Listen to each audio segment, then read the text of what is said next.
नमस्कार and welcome back. USA से news आ रही है कि उनका एक बहुत बड़ा बैंक वो कोलैप्स हो चुका है और वो छुपा रहे हैं इस पूरी न्यूज को। एक ट्वीट आया, बहुत ही रिस्पॉन्सिबल आदमी है, इकोनॉमी के ऊपर बात करते हैं। उन्होंने बोला कि एक बहुत बड़ा बैंक है और बैंक का नाम डिस्क्लोज नहीं किया है अमेरिकन गवर्नमेंट ने, लेकिन वहां पर जो फेडरल फेड है अमेरिका का, उन्होंने पंप करना शुरू कर दिया मनी को मार्केट के अंदर। अब ख्याफे लगाए जा रहे हैं कि कौन सा बैंक हो सकता है, ये सारी बात करेंगे और रीजन क्या है और इस पे चाइना का रोल क्या था इनके कोलैप्स पे।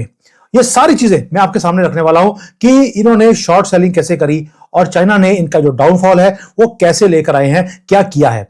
आइए थोड़ा सा डिटेल में बात करते हैं कि हुआ क्या है। ये जो एक ग्लोबल साइज का बैंक है जो कोलैप्स हुआ है।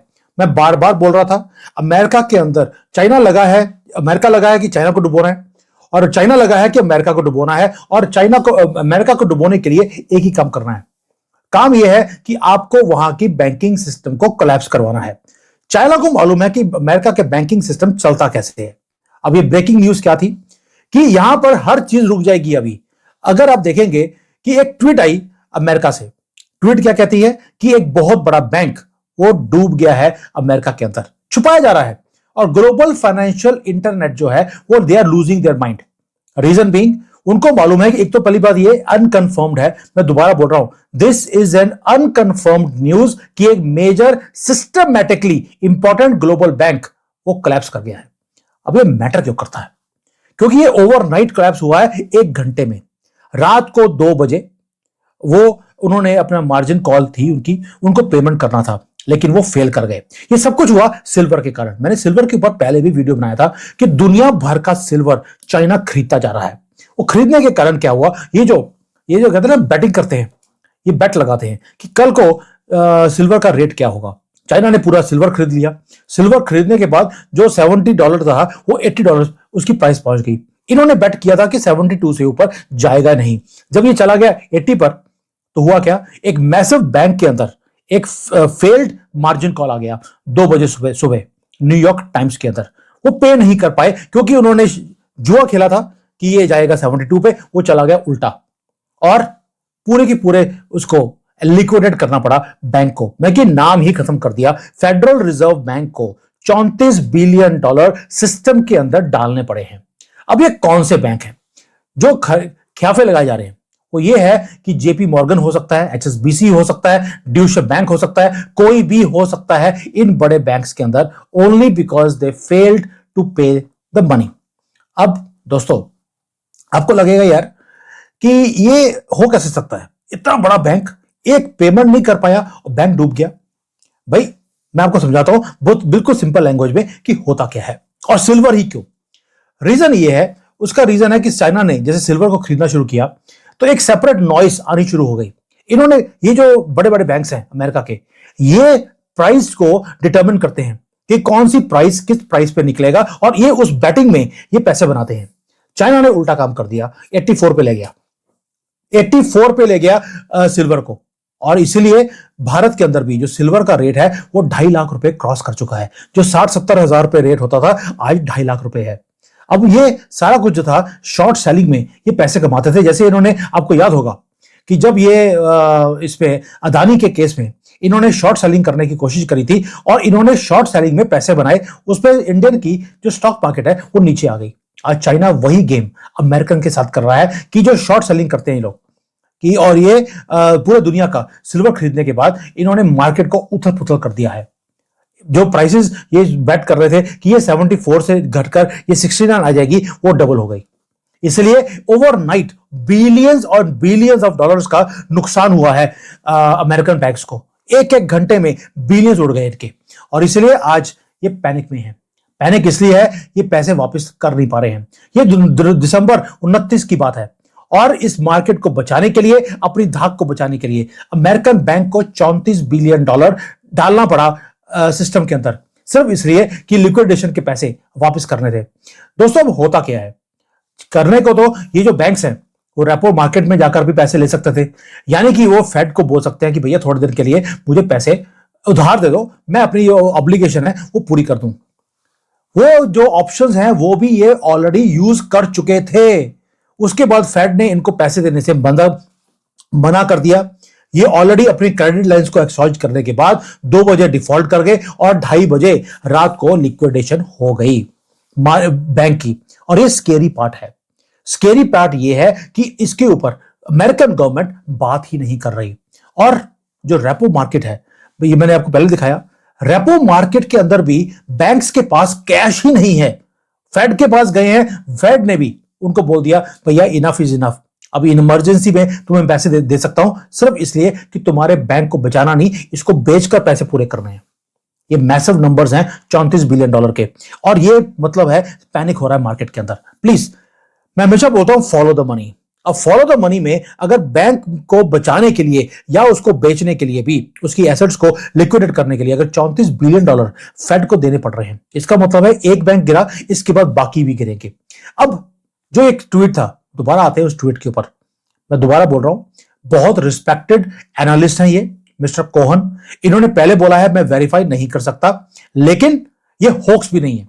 उसका रीजन है, अगर ये बात सच नहीं होती तो $34 बिलियन दिए क्यों बैंक ने, पहली बात। दूसरा, 2008 में लीमन ब्रदर्स, आपको याद होगा, बहुत बड़ा नाम था, तब भी ऐसे ही आया था कि र्यूमर था कि ये फेल होने वाला है।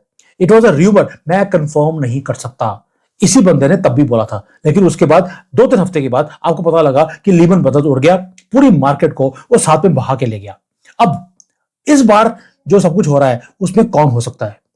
ये बड़े बड़े नाम हैं, इनमें से कोई भी हो सकता है, क्योंकि ये सारे वो बैंक्स हैं जो सिल्वर में और गोल्ड में ये ट्रेड करते हैं, ये डोमिनेट करते हैं सिल्वर और गोल्ड की ट्रेड को। ये फ्यूचर की जो मार्केट है ये स्पूफिंग करते हैं, ये पकड़े भी गए हैं कई बार। जेपी मॉर्गन तो पकड़ा गया था, ये कॉन्स्पिरेसी क्रिएट करता है इसके अंदर स्पूफिंग के थ्रू। ये स्पॉट प्राइसेस को ये खुद डिटरमिन करते हैं और दुनिया इनके हिसाब से को चलना पड़ता है। ये पेपर सिल्वर को, जो सिल्वर पेपर पे होता है, पीछे फिजिकल गोल्ड होता ही नहीं है। आपको याद होगा मैंने ईटीएफ के ऊपर एक बार वीडियो बनाया था कि आपको ईटीएफ बहुत सोच समझ के खरीदना है गोल्ड और सिल्वर का। कई लोग बोलते हैं ओ सर ईटीएफ तो बहुत चंगी चीज है। मैंने तब भी बोला था ईटीएफ तब लेना अगर उनके पास पीछे कोई फिजिकल गोल्ड या सिल्वर हो। अगर वो पेपर सिल्वर है जैसे अमेरिका बेचता है तो होगा क्या, वही होगा जो आज हुआ है। फिजिकल डिमांड बढ़ती जा रही है, सोलर पैनल्स में, ईवी में, एआई चिप्स में। ये इनके पास सिर्फ पेपर के ऊपर सिल्वर है, पीछे फिजिकल है ही नहीं, इसलिए दुनिया भर का सिल्वर चाइना ने खरीद लिया। अगर आप चाहेंगे कि मैं इसके ऊपर सिल्वर के ऊपर बनाऊं कि चाइना कर क्या रहा है, तो मुझे प्लीज कमेंट में डाल देना। I will make a video कि सिल्वर के ऊपर कौन सी गेम है जो चाइना खेल रहा है जिसके कारण प्राइसेस बढ़ती जा रही हैं। और ये जो सिल्वर स्क्वीज है ये is coming to life. China ने वो काम करके दिखाया जो आज तक कभी अमेरिका सोच नहीं सकता था। और एक जायंट अगर इनसॉल्वेंट हो गया, अब ये देख लीजिए इसका एक रिपल इफेक्ट आएगा, बाकी की विकटें भी इनकी गिरने वाली हैं। अब इसका भारत के ऊपर इंपैक्ट क्या है, दलाल स्ट्रीट के ऊपर हमारा इंपैक्ट क्या बनेगा, और जो हमारे बीएसई है इसके ऊपर इंपैक्ट क्या होगा, एमसीएक्स के ऊपर इंपैक्ट क्या होगा। अब इसके ऊपर बात करते हैं। पहली बात, व्हाई शुड यू केयर? इसलिए बिकॉज फिजिकल सिल्वर, भारत बहुत बड़ा इंपोर्टर है सिल्वर का, हमें मेटल से प्यार है। लेकिन अगर अमेरिका में एक मेजर बैंक कोलैप्स करता है इसका because of short selling of silver, अब होगा क्या? इससे आर्टिफिशियल प्रेशर बनेगा ऑन द प्राइसेस। जो बना हुआ था वो डिसअपियर भी होगा, पहली बात। लेकिन डॉलर के ऊपर प्रेशर बन जाएगा क्योंकि लोग सेफ इन्वेस्टमेंट की तरफ जाने की कोशिश करेंगे। दूसरा, जो सिल्वर की प्राइसेस है 2.5 लाख है, अगर बैंक वहां पर वो कोलैप्स कर गया तो 3 लाख से भी ऊपर चला जाएगा सिल्वर का प्राइस। ये इंपॉसिबल नहीं है आज की डेट में। सिर्फ फॉलो द मनी करना, अभी अमेरिका इतनी जल्दी से कंफर्म नहीं करेगा कि उनका बैंक नीचे डूब चुका है। तो आपको करना क्या है? आपको यह देखना है कि क्या फेड ने अपना रेट ऑफ इंटरेस्ट को कम किया ओवरनाइट, क्या उन्होंने किसी और बैंक को बचाने के लिए उन्होंने पैसे दिए। अगर आप वो देखेंगे तो आपको पता लग जाएगा कि yes there is something happening in the market. और जब धुआं निकलता है दोस्तों, तो कहीं ना कहीं आग लगी होती है, तभी धुआं निकलता है। और मैंने पहले बोला आपको, जेपी मॉर्गन, अगर कहीं जेपी मॉर्गन जो पहले भी स्पूफिंग करता हुआ पकड़ा गया मेटल्स की मार्केट में, अगर इस बार वो गिरा तो डोनाल्ड ट्रंप की कुर्सी तो गई। और अगर कोई और बड़ा नाम चला गया तो भी वो बचने वाला नहीं है। अब इससे होगा क्या? जो रुपया है उसके ऊपर प्रेशर पड़ेगा, रुपी और नीचे आएगा, हमारी जो स्टॉक मार्केट है उसके अंदर वॉलेटिलिटी और तेजी से आगे बढ़ने वाली है। यानी कि गोल्ड सिल्वर ये तो बढ़ने वाले हैं, कॉपर के अंदर भी जो तेजी है वो आने वाली है। और स्टॉक मार्केट कह दिया चाइना ने ऑलरेडी कॉपर दुनिया भर का खरीदना शुरू कर दिया है। ये जो बैंकिंग क्राइसिस है ये जनरली एक देखोगे अब जब बैंकिंग क्राइसिस आती दुनिया में, यूएसए का जो डॉलर है वो थोड़ी देर के लिए थोड़ा सा स्ट्रेंथन होना शुरू होता है, क्योंकि डॉलर की डिमांड बढ़नी शुरू हो जाती है। इससे इंडियन रुपी नीचे आता है। ये हिस्टोरिकली हमने हमेशा ही देखा है। हमारे जो कंपनीज जो इंपोर्ट के ऊपर डिपेंडेंट है उनकी प्राइसेस कम आनी शुरू होगी, स्टॉक मार्केट की प्राइस कम आनी शुरू होगी, और जो इन्फ्लेशन है वो थोड़ा सा भारत में बढ़ जाएगा। इतना कुछ इंपैक्ट करता है एक अमेरिकन बैंक के बंद होने से। ये फिक्शन नहीं है दोस्तों, ये आपको थोड़ा सा डीप ब्रेथ लेकर आपको फॉलो करना पड़ेगा। This can not be a rumour, क्योंकि जब भी ऐसी न्यूज आती है वो सैटरडे या संडे को ही आती है। और इस बार जो न्यूज आई है वाली ये 28 दिसंबर की है। It was a Sunday. Please, pattern है इनका कि कभी भी होगा उसको इंपैक्ट को एब्जॉर्ब करने के लिए ये वीकेंड्स के ऊपर ऐसी न्यूज को लेकर आते हैं। अब आगे क्या होगा अगर आप देखेंगे आगे, सिल्वर इन्होंने कोशिश करा कि सिल्वर एक दिन में 10% से ज्यादा प्राइस नीचे आ जाए। किन्होंने? यही शॉर्ट सेलर्स ने। लेकिन उसके उल्टा काम होना शुरू हो गया है।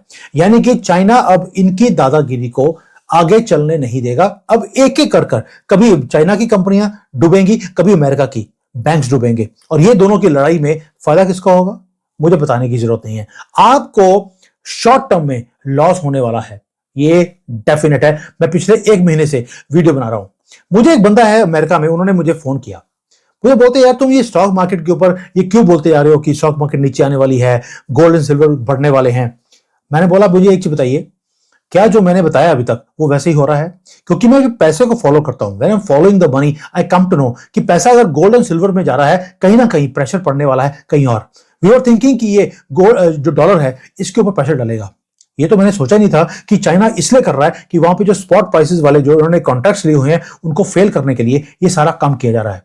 अगर आधा डॉलर भी प्राइस ऊपर नीचे हो जाए, जो आपने बेट लगाई है, आप बेट हार जाते हैं तो बिलियंस ऑफ डॉलर्स का नुकसान होता है। यहां पर तो 70 की बजाय 84 चला गया। आप सोच के देखिए, बैंक्स के पास अपनी स्पॉट प्राइसेस देने का भी पैसे नहीं थे। इसलिए प्लीज डू नॉट पैनिक, पहली बात। दूसरा, जो रेपो रेट है इसके ऊपर आपको नजर रखनी है कि क्या बिलियंस ऑफ डॉलर्स क्या फेड जो अमेरिका का है वो डाल रहा है मार्केट में। अगर वो डाल रहा है इसका मतलब है कि ये थ्रेट रियल है। और दूसरा, बैंकिंग स्टॉक्स जो हैं, अगर यूरोप में और अमेरिका में बैंक के स्टॉक्स की प्राइसेस हैं अगर वो नीचे आनी शुरू हो गई, दैट मींस ये न्यूज दोबारा से रियल है। मैं इस पूरी सिचुएशन को मिनट बाय मिनट मॉनिटर कर रहा हूं, और बैंक का नाम अभी मेरे पास नहीं आया है। मैंने अपने घोड़े दौड़ाए हुए हैं पूछने के लिए अमेरिका में कि कौन सा बैंक है जिसको फेड ने बचाने के लिए या बेचने के लिए अभी पैसे दिए हैं। जो अपडेट आएगा मैं आपको दे दूंगा, but keep your eyes open. अगर आपके पास भी कोई न्यूज आती है, मैं हमेशा बोलता हूं आइए मिलकर ये सारी चीजों को डिकोड करते हैं। फॉलो द मनी कैसे करना है मैं आपको हर रोज सिखाने की कोशिश कर रहा हूं। मैं बहुत ही कॉन्शियस होकर काम करता हूं, because I come from a Jain community. जैनों के पास एक चीज है, पेशेंस बहुत है। हम बिल्कुल आराम से काम करते हैं, कभी स्पेकुलेशन में काम करते ही नहीं है। ना लोन लेते हैं बैंक से, वो हमारे डीएनए के अंदर नहीं है। अपने पैसे से खेलते हैं और खेलते भी सेफली हैं।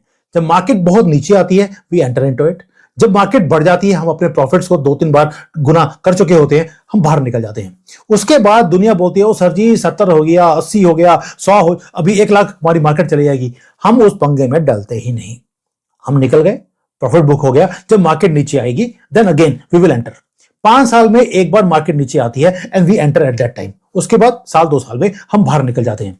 ये एक स्मार्ट वे है जहां पर आपके ऊपर प्रेशर डालने की जरूरत नहीं है कि यार मार्केट ऊपर चलेगी और नीचे आ गई, हमें फर्क ही नहीं पड़ता। क्यों? हम ना बहुत ऊपर वाली मार्केट में एंटर करते हैं ना मिडल वाले में। तो please try to understand, I speak from my experience. मैं ऐसे ही बात नहीं करता हूं। और ये जो फॉलो द मनी है ये मेरा पार्ट ऑफ माय प्रोफेशन है। जिस बड़ी कंपनियों में हम काम करते हैं वहां पर हमें फॉलो करना पड़ता है इन सारी इंटरनेशनल न्यूज को। इसलिए जो मेरी वीडियोस भी हैं आपने देखा होगा वो कॉर्पोरेट स्टाइल में होती हैं, वो न्यूज रीडर की तरह नहीं है।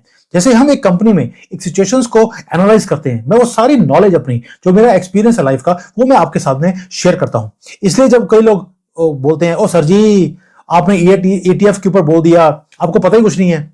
चलिए भैया, आपसे ज्यादा तो नॉलेज नहीं है, कि मेरे पास, मैं एग्री करता हूं, लेकिन ईटीएफ के ऊपर मैं दोबारा से बोल रहा हूं, अगर ईटीएफ जो आपने खरीदा है उसके पीछे फिजिकल एसेट कोई है ही नहीं, तो वो पेपर है, और पेपर का वही हाल होगा जो आज अमेरिका के बैंक्स का हाल हो रहा है, कल को आपके पैसे का हाल होगा। ये मैं देखना नहीं चाहता हूं, आप ही के फायदे के लिए ये बोल रहा हूं, बाकी मर्जी आपकी। Thank you.